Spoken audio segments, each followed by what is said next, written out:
Hi, this is Mike Hugos, and I want to share a little story about, surprise, surprise, social media. Now, you may be thinking, gee, I've heard a lot about social media lately, and maybe I'm even getting a little bit overloaded on it. Maybe I'm even getting a little burned out about it, and I feel your pain. Yet, this idea is such an obvious idea now that I see it, and yet I didn't see it until just recently. So let me share it with you, and you can see what you think about it for yourself.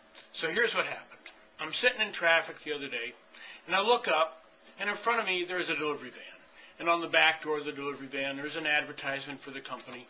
The company is a company that sells mattresses. And it says, as so many ads do today, friend us on Facebook and follow us on Twitter. And I thought to myself, why would I do that? Why would I be friending a company that sells mattresses on my Facebook page? Because then they would start putting advertisements on my wall, and my real friends would think, woo, Mike's a dork. So I looked away, and I thought, whew. And then it hit me.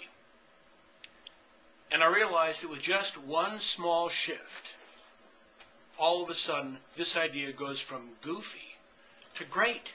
It makes a whole lot of sense, and I'm talking business sense, not just social sense. So can you think of what that small shift would be? Here's the idea. We'll call them Super Duper. That's not their real name.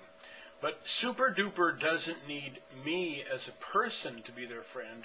They need to be me as part of a company that they do business with to be their friend. So think about it. If Super Duper friended all of the other companies in their supply chain, all of their customers, all of their suppliers, all of a sudden what you have is a rich media, almost real-time communications and collaborations platform. And boy, could we put this thing to use.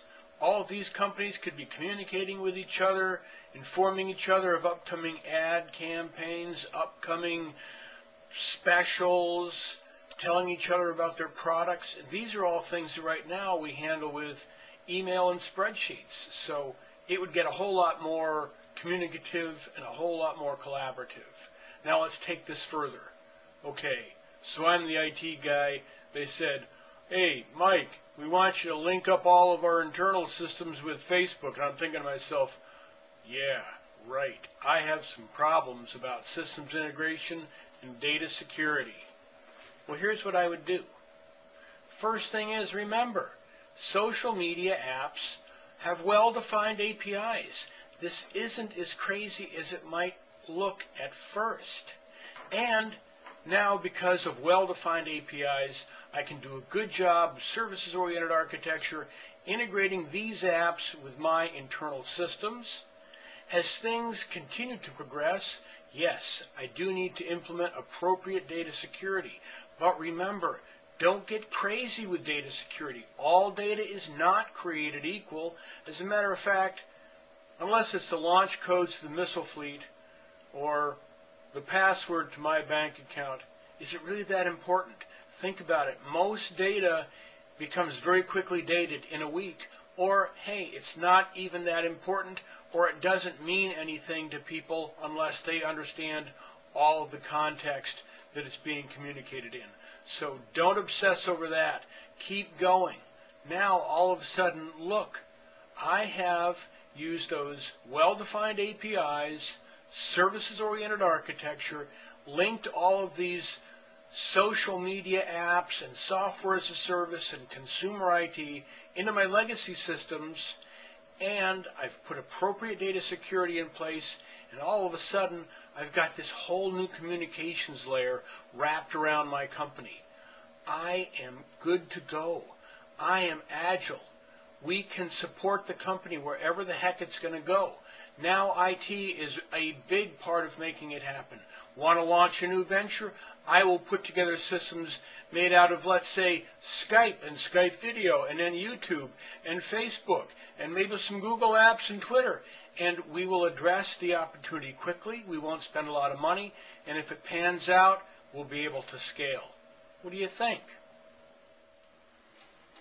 Okay, so what do you think? Great idea, huh? Well, maybe. Maybe a good idea. And maybe you're also thinking, whatever happened to the good old days? This is kind of nutty. This is really maybe more than I want to know. Things are happening so fast.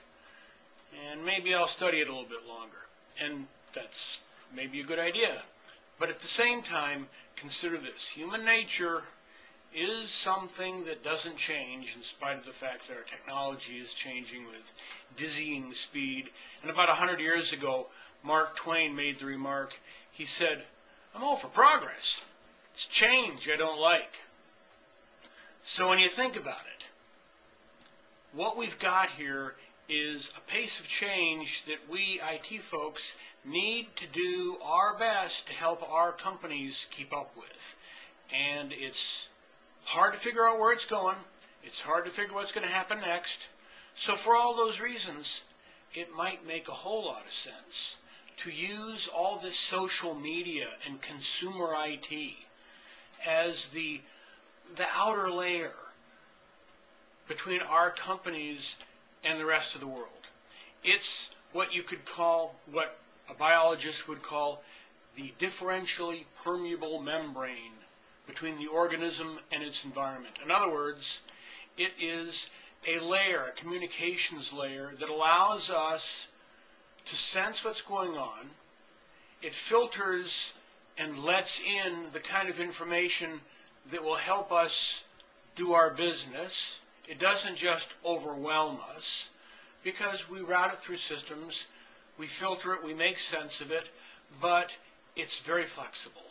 And it focuses us on the outside instead of us huddling in the back, doing something internally when really the world is just passing us by. So using social media as that outer layer, that differentially permeable membrane, might make a whole lot of sense. And the ecosystem that is forming all around us, this place that we all live in now that is created by the internet, Web 2.0, social media, cloud computing, consumer IT, and agile development. This new world is the world that we need to help our companies live in and profit in. So let me leave you with this last little diagram to think about. Here's the image I want to leave you with, and I deliberately use a biological analogy. It looks sort of like an amoeba, doesn't it? And I think that's because our companies are becoming amoebas. We swim in this primordial soup created by world Wi-Fi and Web 2.0 and all the social media and all these new apps and all of this rapidly evolving technology. Our companies need to be outside focused, not inside focused. So this is what enables the outside in organization. It makes us able to continuously respond to an ever-changing world, sort of like an amoeba is continuously responding to its environment. And I would love to hear what you think about it. Is it a wacky idea? Does it make a little bit of sense? Let me know. Drop me a line, leave me a comment. And of course, shameless plug for my book, Business in the Cloud, what every business needs to know about cloud computing. This and more ideas are discussed in my book. Thanks again. Talk to you next time.